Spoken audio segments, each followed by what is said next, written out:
afraid some of these stories are going to keep coming back and back again, these tales of my father. But we've heard a great deal about my father as a mathematician. And while my mother instilled in us from a very early age a respect for my father's achievements, of which she was very proud, that really had very little impact on me and my view of my father. Sometimes we played with the Fields medal when we were playing shops. He sat in his study scribbling on that yellow pad late into the evening, but really that was about all I noticed about his mathematics as a child. I loved and adored my father.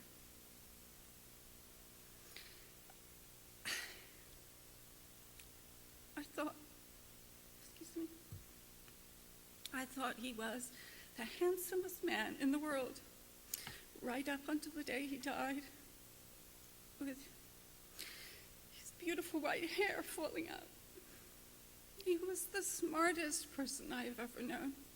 He seemed to know everything about anything that was important.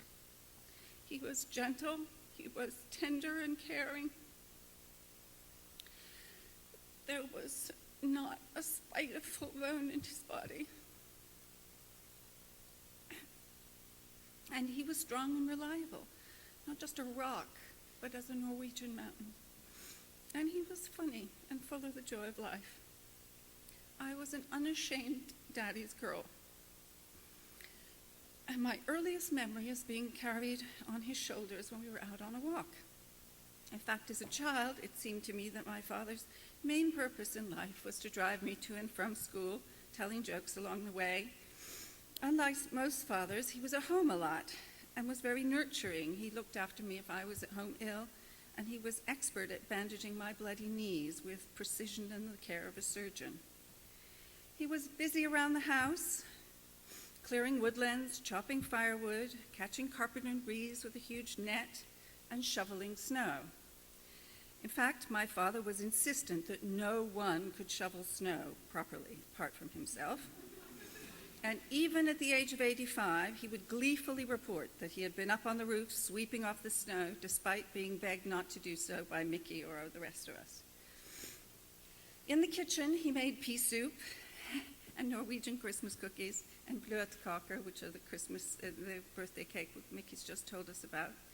And together we acted as sous chef for my mother, singing a special bean snapping song as we worked, which we spoke of just a few days before he died. He often sang as he worked, and he hummed as well. We had cats at our house at 7 Maxwell Lane, as a love of cats is a Selberg trait even more than math is. We had turtles too, and there was one particular one, Yurtle, that my father had tended for many years and was very fond of, and one day he went out for a ramble on the lawn and disappeared, and my father mourned him for years. My father loved animals and was fascinated by natural history. We went for walks in the Institute woods, counting turtles on the logs in Stony Brook, probably not so many of them now, identifying birds and wildflowers and collecting mushrooms. We went fishing, rowing in the lakes of Maine or the fjords in Norway, and later on trips to the Gulf of Mexico, largely motivated, I think, by my father's desire for shell collecting.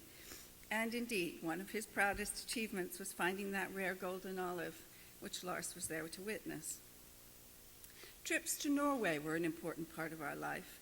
My father loved everything about the land where he was born, the landscape, the food, and above all, his family.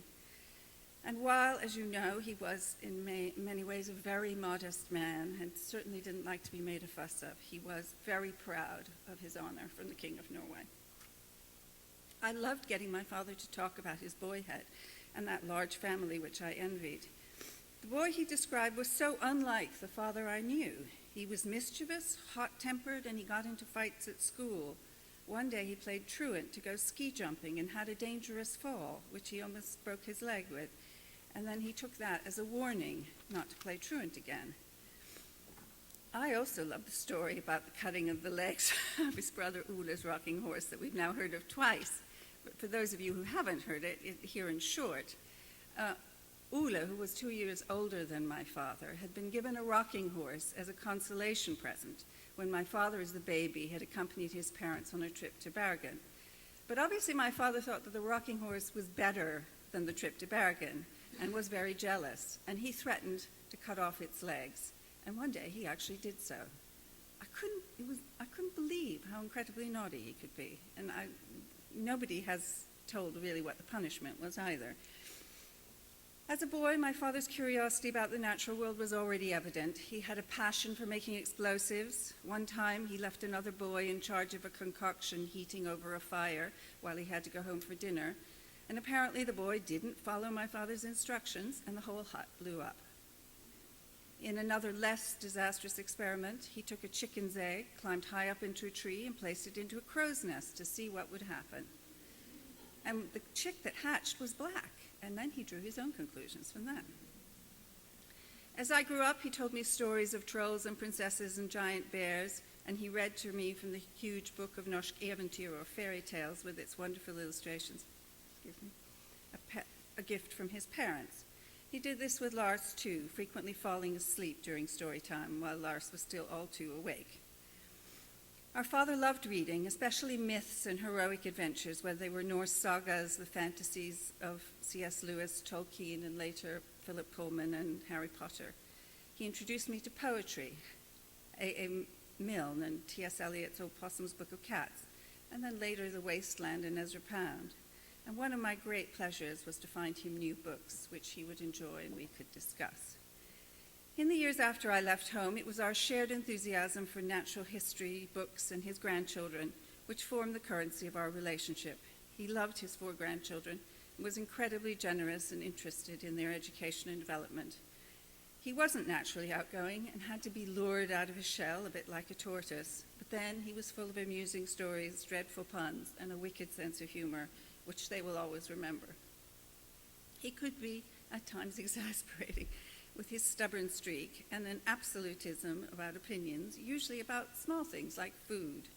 Mayonnaise, salad dressing, blue cheese, and gazpacho were all things to be reviled. He could sometimes lose his temper. Only a few years ago, when I was visiting Princeton and had been out to dinner with my friend Connie and came home almost at midnight, to find my irate father pacing up and down in the front hall, scolding me for being out so late and so irresponsible.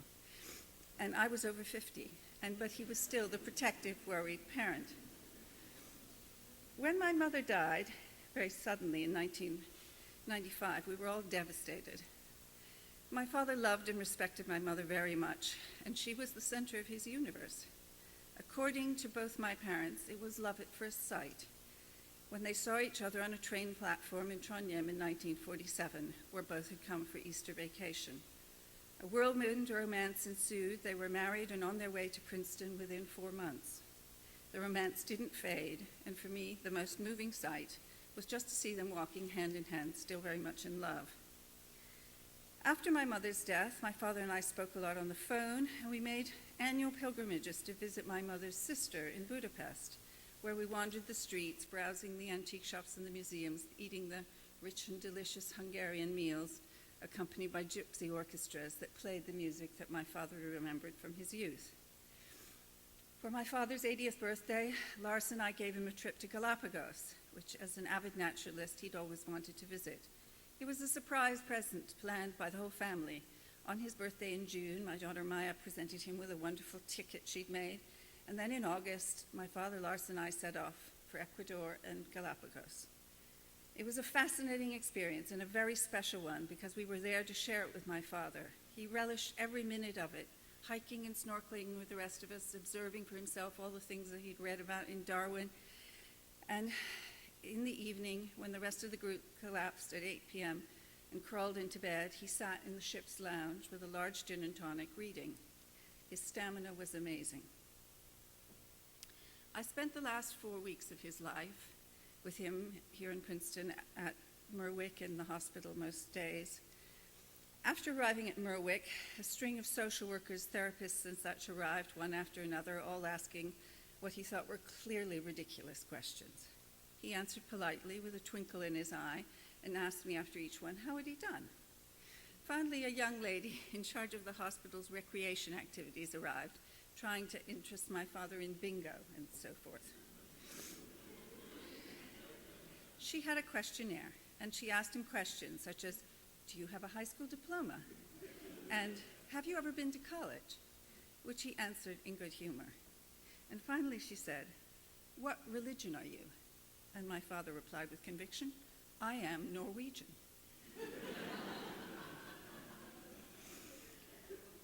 At this time, we talked about his boyhood, his beloved cat, Peder Springer, that used to sleep on his chest with his paws around his neck, purring in his ear, and how wonderful it was to fall asleep like that. He wondered about the seventh Harry Potter, which he said with unfortunate prescience that he would never read. After reading a piece in the New York Times one day about Haitian boa constrictors that somehow had been introduced into the Everglades and were breeding apace, he speculated whether maybe they could be bred for meat. He sang songs. He talked about the mysteries of the universe and wondered whether there might be powers beyond our comprehension directing it. And towards the end, he said one very moving thing, which I will share with you. He said, I have been fantastically lucky in the lottery of life. And I thought, isn't this wonderful that facing imminent death, he should feel so positive and content and at peace. But I've thought about these words every day since he died. And I think that's really only part of the truth. He was fantastically lucky to be born a Norwegian. I have to say that. He would say that too. Lucky to have been born healthy into a loving and stimulating family, and lucky for those math genes, and lucky to meet Hedy Lierman on that platform of the train station. But as for the rest of it, the mathematical works that he did, his career at the Institute, the Fields Medal, the other honors, the success he had as a mathematician, and more importantly, as a human being, the credit for these achievements was due to him, not luck.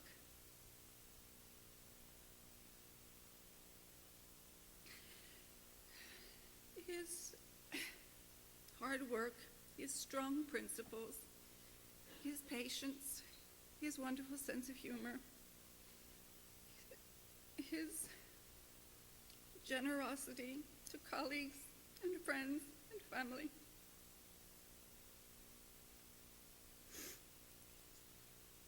And above all, his love for his family. These were the things that brought him the happiness he deserved. And we are the ones who were lucky to have him as a father and grandfather.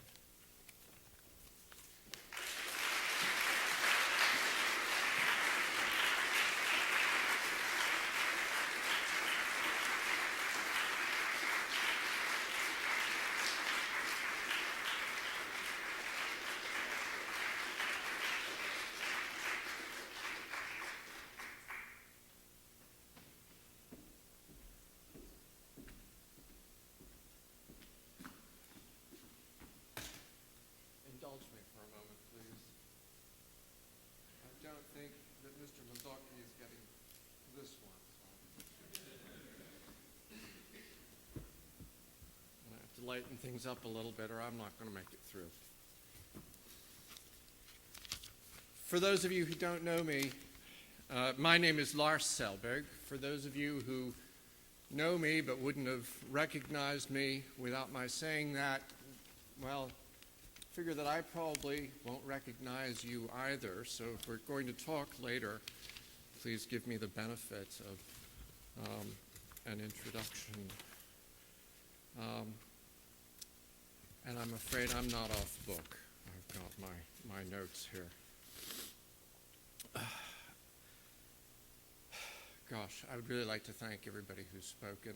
It's been just an amazing experience listening to everyone, and I'm going to try to take a running start because otherwise I'm not going to go through. I suppose it would be a little too obvious to say that my father was a remarkable man. I mean, everybody here knows that, but I think it's kind of like the story of the 5 blind men and the elephant. We all felt different things, and we all touched different parts of him. So I'd like to ramble on a little bit about what was so remarkable to me. I could talk about the things that I learned from him, making sewing repairs to my clothes, respect for people, staining the house, waterproofing the bricks, the natural world around us, and so on.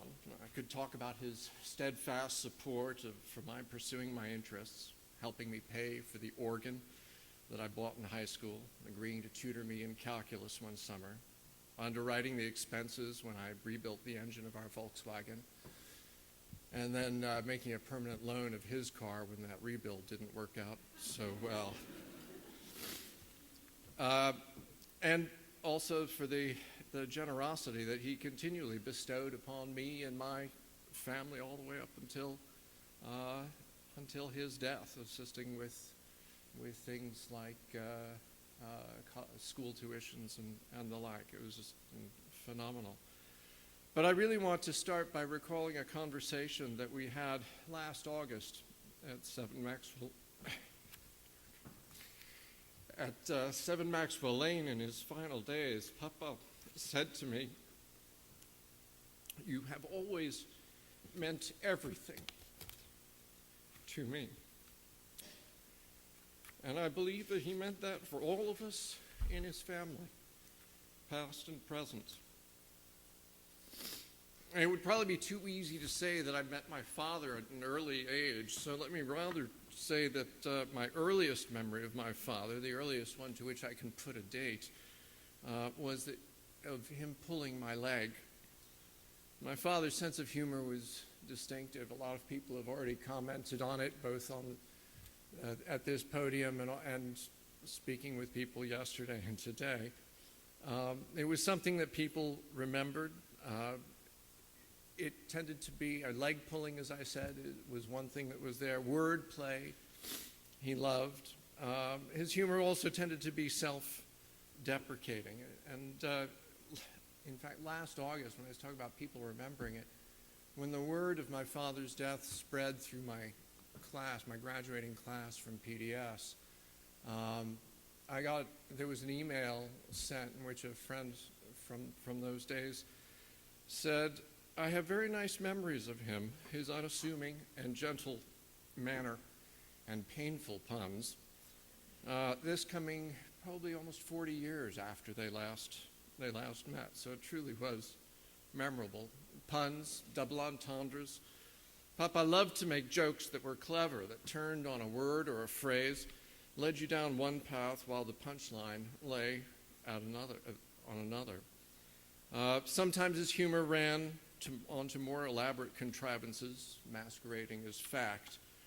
And these were sometimes a little tough for him to pull off because he really enjoyed his humor and he had difficulty keeping a straight face as he was anticipating the punchline he was going to deliver. So I didn't understand it really at the time, but this is where I found myself. It was my 3rd birthday, and I was quite gullible, and my father was pulling my leg. It must have been late in the day. I had received my birthday presents, and we had already done much celebrating, as well as I can remember from the time. But Papa was telling me that I wouldn't really be 3 years old until I had received this one particular present from him. Now, there I was, primed by my family that I was turning 3, and how wonderful is that for someone of that age? And my father takes that prize and pulls it back and holds it sort of tantalizingly out of reach. It's absolutely beyond me as to why he would have risked winding up a toddler like that late in the afternoon, but he did. I didn't have much patience then. It's questionable as to how much I have now. But my father set a great example for patience. He had a lot, most of the time. My father's name, Atle, is not unusual in Norway, but in the United States, it always seemed to me a bit of a stumbling block. Few people pronounced it correctly, and I'm not saying that because I want to make anybody here feel self-conscious about it. It's just, that's what it was. And he often had to spell it for people. Now, some people are precious or defensive about names. Growing up in Princeton in the 1960s, my name was just enough out of the mainstream that people mispronounced it or misspelled it. And when I was little, my patience sometimes wore thin with this. But here was my father, with a name even further from the mainstream, who never really showed any impatience, annoyance, anything like that. He always took it in stride. It took a while, but eventually I did notice. There were times when my father lost his patience. It didn't happen so easily, but he was very firm in his convictions. So when he did lose his patience, there was a sense of finality, and I think some people have referred to this, and I use this hand gesture very deliberately. There was a sense of finality and sometimes even a fierceness to it, and perhaps that was my privilege to see as a child and not a colleague. It was not something you wanted to be on the receiving end of, which is where I found myself once, or more than once. I have to say that if there was a common theme to most of the times that my father lost his patience with me, it related to the prickly relationship between my mother and me when I was in my teens. Advice to children about parents usually starts with divide and conquer. Well, I had no hope there. My parents presented a seamlessly unified front. Oh, sure, one of them might moderate a hardline parental policy, but there was no dividing. My father's devotion to my mother was exceptional, and it was only exceeded by her devotion to him. It was there in front of my face, but as a child I couldn't appreciate it for what it was. It took years before I really understood how strong their commitment was, first and foremost to each other, and then as the foundation for their commitment to our family. The time that sticks in my mind, though, of my father's ire did not have to do with my mother. Now, the image that stays with me is that he and I were standing on the cellar steps.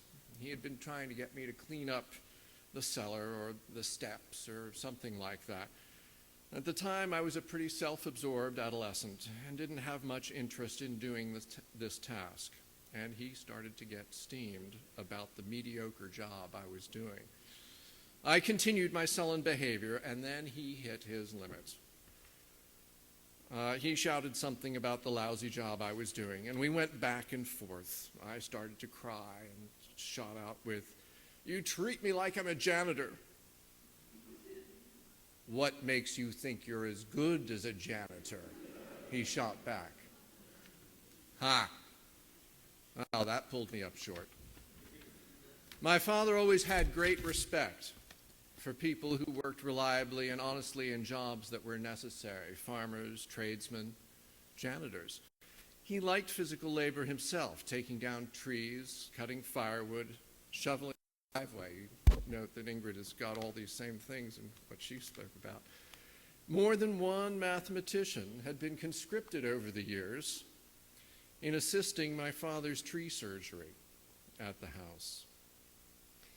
In 2002, when Mickey and my father came to visit us in Maine, there was a 3-family project for clearing underbrush.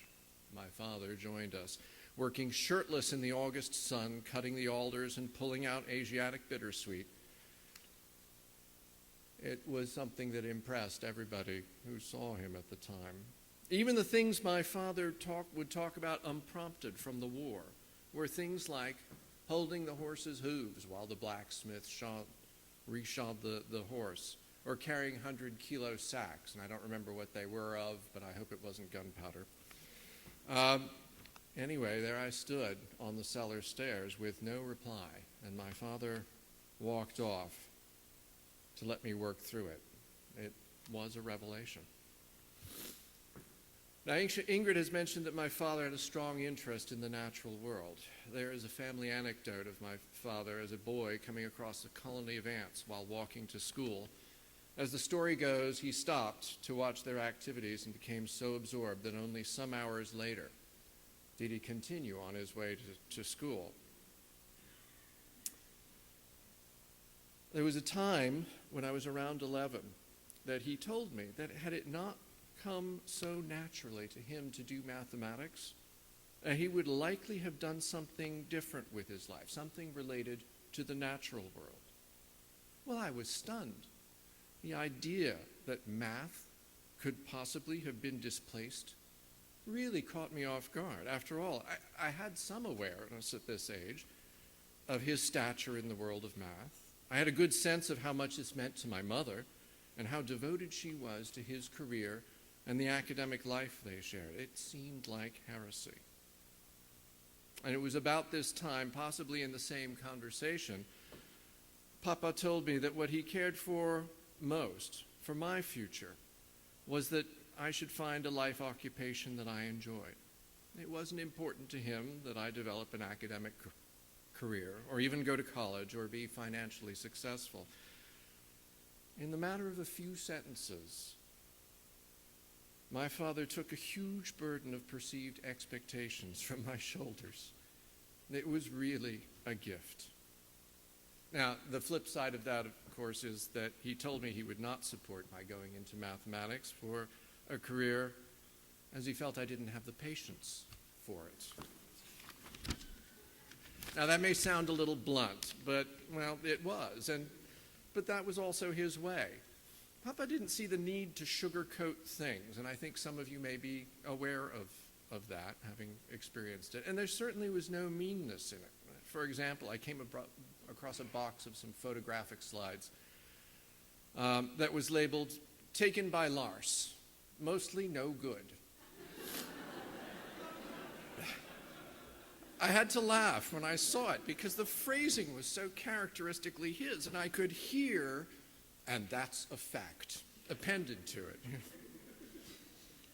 Papa was always direct about his opinions and left little room for compromise. In the years between when I was 12 and 17, and I should point out that I didn't leave much room for compromise either at that time, this led to some pretty confrontational interactions between us about things like the Vietnam War, the Nixon administration, and the like. It was not an easy time for us. And even so, he gave me the space to go work on the McGovern campaign, to participate in candlelight marches here in Princeton, and otherwise express my views outside the House. And a footnote to this, in 1980, Julie, my wife, and I were running the John Anderson for President campaign in Contra Costa County. And my parents were visiting. They were at Stanford that spring. And my father actually made a contribution to it. So it was a real reconciliation of politics there. I started actually talking about my third birthday and the present that was to really make me 3 years old. I had also intended to sort of work in some other gifts from my father, like the rattlesnake and the coconut. My father liked Colorado, and the family spent a couple of summers in Boulder before my memory starts, and I think one of them before I was born. Papa really liked Estes Park. I think he also liked breakfast steaks, which is a Colorado thing, because he talked about them. In the mid-1960s, he spent a month in Boulder, during which he bought me a rattlesnake for my birthday. It was a diamondback, only a few feet long, and very much alive. The trip to the taxidermist changed that. That was before I got it. My father went to Colorado, and I got a real rattler. That's much better than a T-shirt. I mean, how cool was that? Yeah, I have to understand that my father certainly did, as my father certainly did, that my sister is seriously afraid of snakes. Even a picture of one could start her shrieking. Well, the snake arrived in a box one day, posed in a strike position. We built a special shelf together that mounted to the wall of my room in the corner opposite my door, and there the snake went. And I know my father liked the snake, and he hoped that I would like it too for the zoological interest, but I'm convinced that he got me the snake to give me a leg up in the balance of power between siblings, because it effectively kept my sister out of the room for the time beyond that. And the coconut, yes. A couple of years later, I had gotten a pair of headphones, the big kind, so that I could listen to music on my father's stereo in the living room without subjecting my parents to the music of Joe Cocker and Steppenwolf and people like that. So I had this mono hi-fi in my room, but it predated headphone jacks. And if anybody doesn't know what mono hi-fi means, I'll explain afterwards. But at Christmas, Papa surprised me with an adapter of his own devising. He'd bought some banana plugs for the speaker and a 1/4-inch phono jack for the headphones, and taken a half a coconut shell, drilled out the 3 soft spots, and mounted these 3 connectors inside it. It was half a coconut shell mounted to a wood plaque. He'd wired it up, and it was ready to hang on the wall. Oh, and he'd painted it. It was sort of a decoration suggestive of a face. Did I mention that my father was not like the other dads?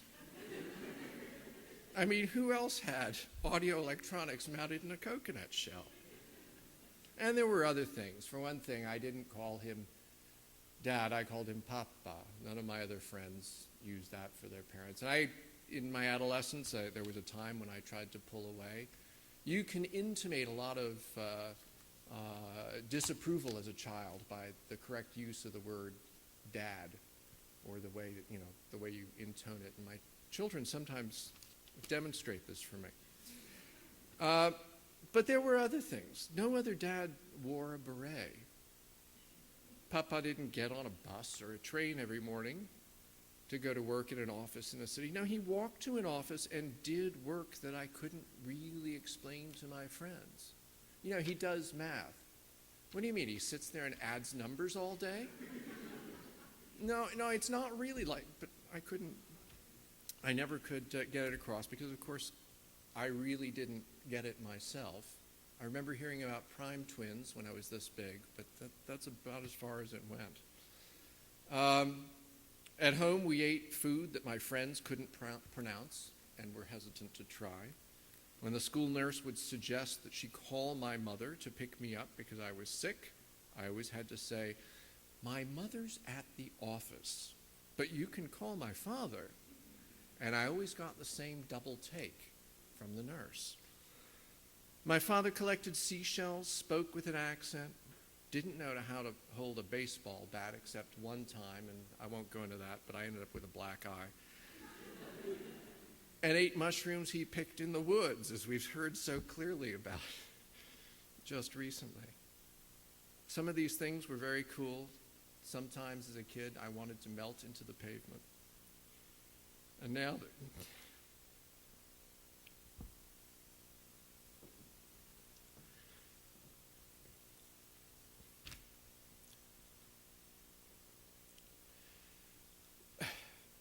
they're all aspects of a remarkable man. You would think I would remember what the present was on my 3rd birthday. It might have been the set of alphabet blocks, the wood ones with the letters painted in primary colors on opposite sides. That I don't really. I do know that I have 50 years of remarkable experiences, learning, travels, and guidance that he gave to me.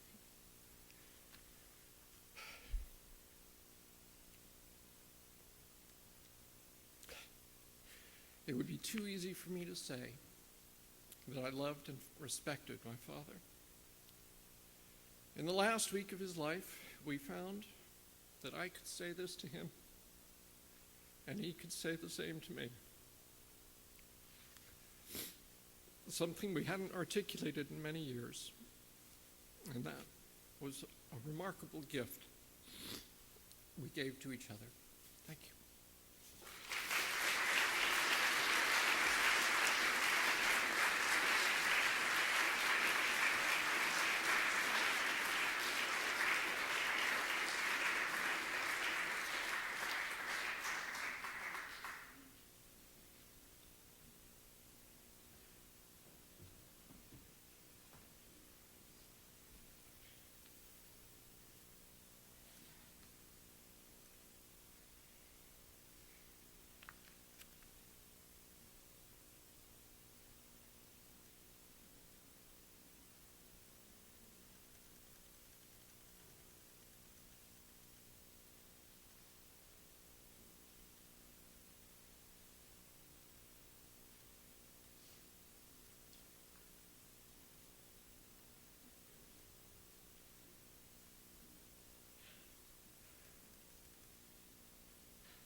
Dear family and friends of Atle, let us go back in time to the mid-1920s.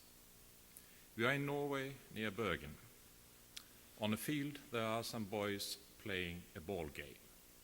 And this ball game is of such a nature that they have to take turns and then wait.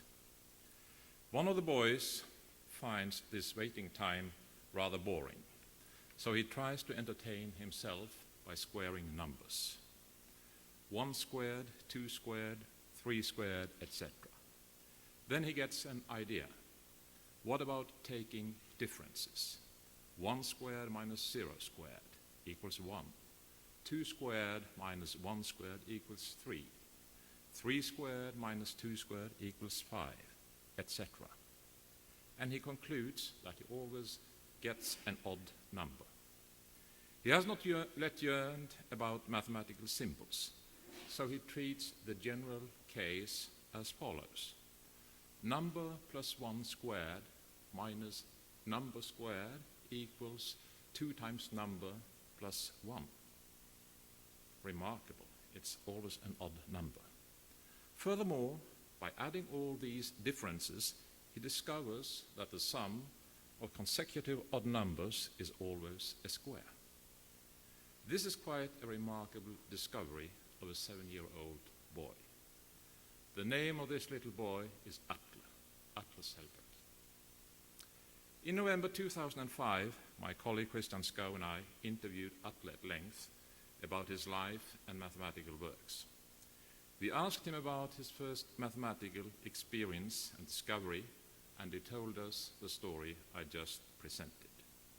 He said that this had been very important to him, since it was the first time he discovered a general mathematical pattern, and that he always felt that mathematics was about discovering patterns and relations. And I think that much of what he told us in this interview is very important for the future generations to understand much of his thinking about his mathematics, and he also gives a lot of motivation that he never will put down in writing. And I hope we also eventually will have an English translation of it. At the time of the interview, we could not resist commenting that when Gauss was at a similar age, he was asked by his teacher to sum the numbers from 1 to 100, which he did brilliantly. We asked Atle how he would compare his discovery to what Gauss did. What Gauss did, he said, was much better. But then he added with his characteristic smile, on the other hand, no one asked me to add the numbers from 1 to 100. It was clear at an early age that Atle was an exceptional mathematical talent. He studied the books in his father's library, and at the age of 12, he studied Professor Sturmer's lecture notes for the university. He told that this book was probably the one that had influenced him most as a mathematician. But he did not like the introduction in the book, where Sturmer introduced the real numbers by Dedekind cuts. He said to us that he felt he had a good enough understanding what real numbers, what he called the proletariat of the reals are, namely as decimals. And continuing this hierarchy, the upper class is the integers and the lords are the primes. An excerpt of our video interview was shown on Norwegian television this fall with the title, The Lord of the Numbers. His first appearance in the mathematical literature was when he was 15 years old. He had a solution to a problem in the Norwegian Mathematical Journal, where he showed the beautiful formula that you see up there. Even if you don't really understand mathematics, there may be some intrinsic beauty to it. And the editor remarks that this has been solved by a 15-year-old boy. Actually, this formula decorated the top of a big layer cake when his 70th birthday was celebrated at the Academy in Oslo. And a further remark to Atle's relationship to bløtkake or layer cakes, he also told me that he would put sherry on them, and he added several times to me, "I like them heavily soaked." He entered the University of Oslo in 1935 and was a brilliant student. He obtained his master's degree in 1939. Before the Second World War came to Norway in 1940, he had done important work on partition functions and the Rankin-Selberg convolution that we have heard about.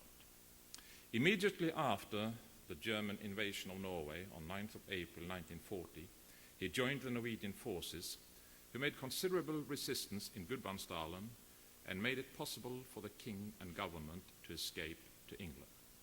Hence, Norway never surrendered due to these brave forces. But the Norwegian forces had to give up after some time, and Atle was arrested. He was soon released and went back to the university to work on his thesis. This was at the time when he got the idea of studying the zeros of the Riemann zeta function as a kind of moment problem, and this led to his famous estimate of the number of zeros. In his own words, "I studied the work of Hardy and Littlewood and discovered what was wrong in their approach and what they had totally misunderstood." This was a major result of his thesis, which he defended in the fall of 1943, 1 month before the university was closed by the Germans. Again he was arrested, but released with the order to go home to his parents. In connection with the defense of his thesis, he had to give a lecture on Abel's addition theorem. This was suggested by the committee, which was headed by Harald Bohr. When in 2002 he received an honorary Abel Prize, and he wrote a thanking letter for the prize, in which he writes that Abel's theorem and the short proof he gave in a 2-page article shortly before he died, 26 years old, was to him like pure magic. Neither the works of Gauss, Riemann, or other mathematician he studied had he found anything comparable. In the interview he said, "In my opinion, there is nothing like it in the mathematical literature, such an important and far-reaching theorem proved with such simple tools. It is for me like pure magic." During the summer of 1946, he realized that his work on the Riemann zeta function could be applied to estimate the number of primes in an interval. This was the beginning of the development that led to the famous Selberg sieve method. After he came to the Institute in 1947, he continued to work along these lines, and in the spring of 1948, he proved the Selberg fundamental formula, which later on was a key to the proof of the prime number theorem. Atle always preferred to work on his own at his own pace, but at this occasion his work was interrupted by others, and a controversy with Paul Erdős arose with respect to the proof of the prime number theorem. Atle never talked much about this, nor did he ever lecture on his famous proof of the prime number theorem, but in the interview in 2005, he gave for the first time his complete version of the events around the proof of the prime number theorem in 1948. This will soon be published. In 1950, he received the Fields Medal. It was at this time he came across a paper by Hans Maas on differential operators, and he realized that he could use some of the ideas related to his master's thesis in this connection. Typically, he remarks, "I was more inspired by what Maas did not do than what he had done." This was the beginning of his work that led to his famous trace formula. For the rest of his life, he continued to work on his favorite subjects, sieve methods, zeta functions, and the trace formula. From time to time, he was seriously working on the Riemann hypothesis. At the time of his thesis, there was not much numerical evidence in favor of it, but Atle said he never doubted that it was true. Once he said to me, "Niels, remember, many things in our universe are wrong, but if anything at all is correct, it has to be the Riemann hypothesis. After a lecture in Trondheim in the 80s, he gave a list of problems he felt were important. I asked him then that if the good Lord would offer him a solution to one of them, which one would he choose? Without any doubt, the Riemann hypothesis, he said. But I would not like to have a complete solution, but a small clue would be nice. I met Atle for the first time in 1972 when I came to the Institute as a young member. We soon became very good friends, and for the rest of their lives, both Vivian and I had a very close relationship to both Hedi and Atle, and also later to Mickey. And we also had many visits of him in Trondheim, and after a few visits, I think he always expected to come for dinner and get his favorite Norwegian fish, namely halibut. Another story I remember was that in the early 70s, when we here, Vivian was shopping out in the shopping center with two small kids, and she met Atle there. I think it was around noon with a shopping cart, and they had a long conversation, and then he said, well, you know, I had better to do the shopping because Hedi, she has a job. He sort of never considered his work as a serious job. Also, on some occasions when I came to visit, I would bring him a bottle of Norwegian aquavit, which he liked, and sometimes he looked at it, and several times he commented, "It tastes remarkably good." I discussed all kinds of subjects with Atle, and in mathematics it was an advantage for me to be in a different field, since then he would explain his thoughts in a more elementary way. He did not like fat books and big papers. He told me that he considered himself an amateur compared to many of his colleagues. He wanted to work on his own, penetrating the problems by his own thinking and at his own pace. His knowledge outside of mathematics was extremely impressive in botany, zoology, history, geography, and many other objects as well, and his memory, as you all know, was hard to beat. Atle had very high standards, both in his professional work and other activities.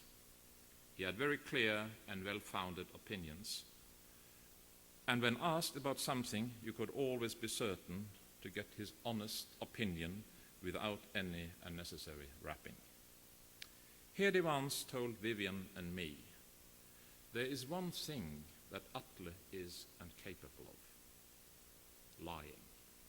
What a wonderful statement from a spouse.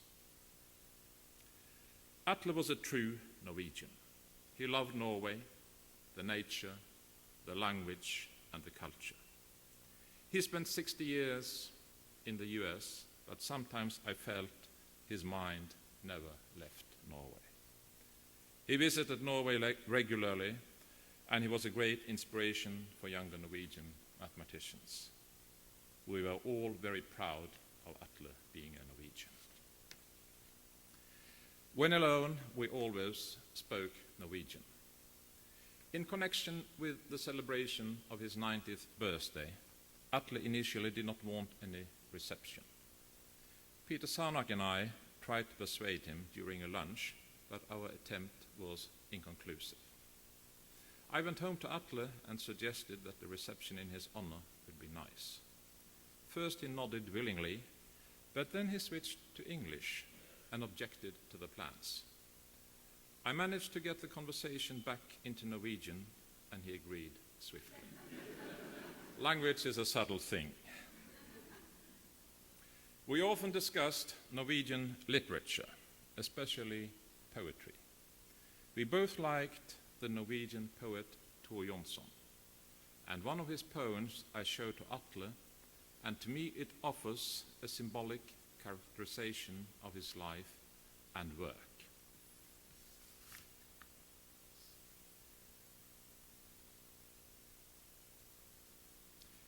I think it would be in Atle's spirit to present it in Norwegian. To the left, but to the right I offer a non-poetic translation in English. Å dikte å være det vesle som en vart, og slippe hvite fugler ut i nattesvart. Å leve å være det store som en og stå i enslig undring og høre fugler flyge inn for ukjent vær. Atle was indeed a lonely wanderer and a great human being. With Atle gone, the world has lost one of its greatest mathematicians. Norway, one of her greatest sons, and we have all lost a good and dear friend. But his spirit and work will continue to live among us and generations to come.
As we've heard, Atle grew up amongst mathematicians, and he achieved distinction at a young age. When he first came to the Institute as a member 60 years and more ago in 1947, Frank Adelot was then just retiring as director. The Institute was then still young, still a teenager, and Atle worked with 7 of the Institute's 8 directors, only missing the founding director, Abraham Flexner. As we've heard, when Carl Ludwig Siegel proposed him for membership of the Institute, he commented that at 31 he already had his place in the history of science in the 20th century. In 1951, he became a member of the faculty of the School of Mathematics, and so he was here with all the great figures of our history and ranks amongst them. He cut wood with Oswald Veblen and other mathematicians and physicists such as Wolfgang Pauli and Raoul Bott and many others in the Institute woods on Wednesday afternoons. At the celebration we've heard about for Atle's 90th birthday last June, when his close colleagues and friends were invited to celebrate with the Institute his lifetime of achievement, he spoke animatedly and at length and noted that in the early days of the Institute, the whole complement of people in the Institute was very small. By and large, everyone knew everyone.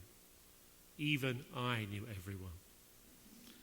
Directors of the Institute have something to be perpetually grateful to Atle for, because in 1962, as executive officer of the School of Mathematics, he wrote to the then director, Robert Oppenheimer, requesting that he no longer come to the faculty meetings of the School of Mathematics, a request that is still being very gratefully complied with. This had the unintended consequence that Kurt Gödel declined to attend the meetings if the director wasn't going to be there, because he thought they lacked authority. Gödel believed that all authority came directly from God, presumably down through the director. This is not a belief that is widespread now.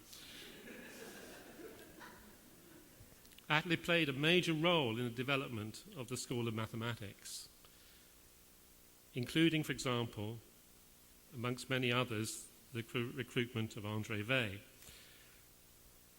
In his nearly 6 decades at the Institute, he maintained an understated view of his highly significant contributions.